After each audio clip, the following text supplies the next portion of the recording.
స్వాతంత్రం కోసం పోరాడిన రెండవ విజయరామరాజు సంస్మరణ దినోత్సవాన్ని ప్రభుత్వం విస్మరించడం స్థానికంగా చర్చనీయాంశమైంది. మొదటి స్వాతంత్ర పోరాటానికి ముందే ఈస్ట్ ఇండియా పాలకులతో పోరాడి ఆయనతో పాటు సుమారు 300 మంది అనుచరులు వీరమరణం పొందడమే కాకుండా ఆ ప్రాంతం రక్తసిక్తమై చరిత్ర పుటల్లోకి ఎక్కింది.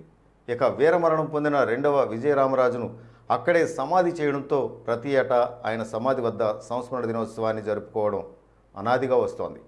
దేశం కోసం పోరాడి వీరమరణం పొందిన ఇలాంటి అమరవీరులను ప్రభుత్వం గుర్తించి ఈ కార్యక్రమాలను అధికారికంగా చేపట్టవలసి ఉండగా కనీసం ప్రభుత్వం ఆ ఊసే ఎత్తకపోవడం బాధాకరమైన విషయం.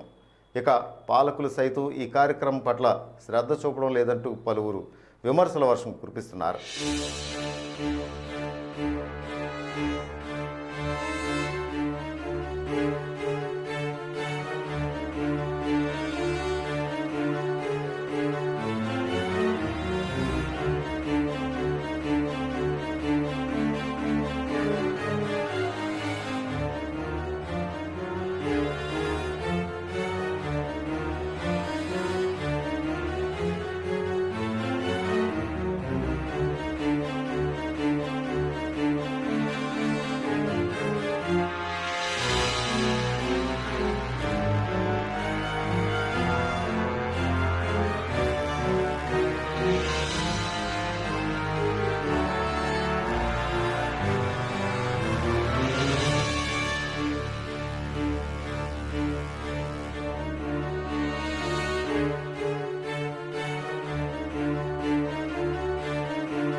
ఇదిలా ఉండగా గత 5 ఏళ్ల వైసీపీ పాలనలో కూడా స్థానిక మాజీ మంత్రి అవంతి శ్రీనివాస్ కానీ, విశాఖ ఎంపీ ఎంవివి సత్యనారాయణ కానీ ఈ కార్యక్రమాలపై శ్రద్ధ చూపడం కానీ, ఇక్కడికి వచ్చే దాఖలాలు కానీ లేకపోవడం బాధాకరం.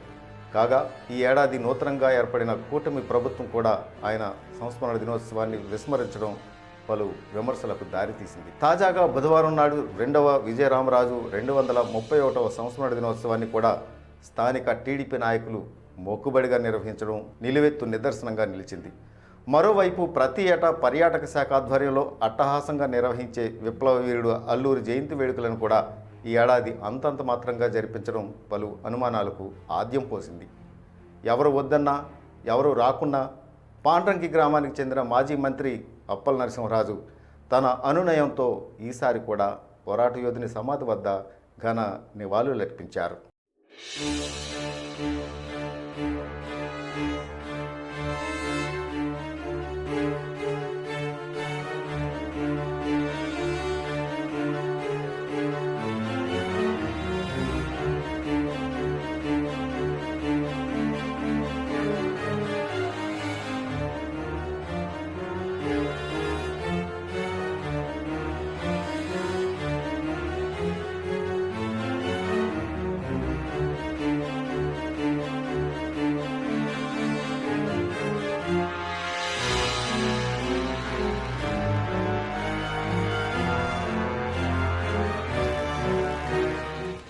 మనం 86 నుంచి కూడా ఈ వర్ధంతి కార్యక్రమం చేసుకుంటున్నాం. మొట్టమొదట నేను ఎంఏ 85లో అయినప్పుడు 86లో అక్కడ అల్లూరి సీతారామరాజు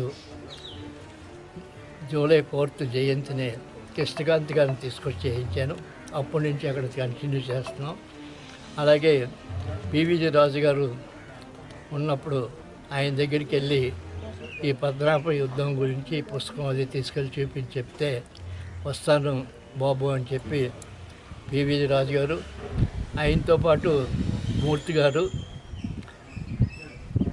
దాడి వీరభద్రరావు గారు, రావు గోపాలరావు గారు అందరూ కూడా పివిజి రాజు గారు వచ్చి ఇక్కడ నివాళులు అర్పించినప్పుడు రావడం జరిగింది. ఈ చుట్టుపక్కల చదువుకునేటటువంటి విద్యార్థులు కూడా వచ్చి ఈ స్వాతంత్రం గురించి తెలుసుకుంటారు. దానికోసం ఎవరైతే ప్రాణాలు త్యాగం చేశారో వాళ్ళ గురించి తెలుసుకుంటారు. భారతదేశంలో 1594 అంటే మొట్టమొదట బహిరంగ యుద్ధం జరిగింది ఇక్కడే. మరి దీనికి బహిరంగ యుద్ధం మొట్టమొదట ఈస్ట్ ఇండియా కంపెనీతో చేసినటువంటి రెండో విజయరామ గారు, ఆయనతో అమర్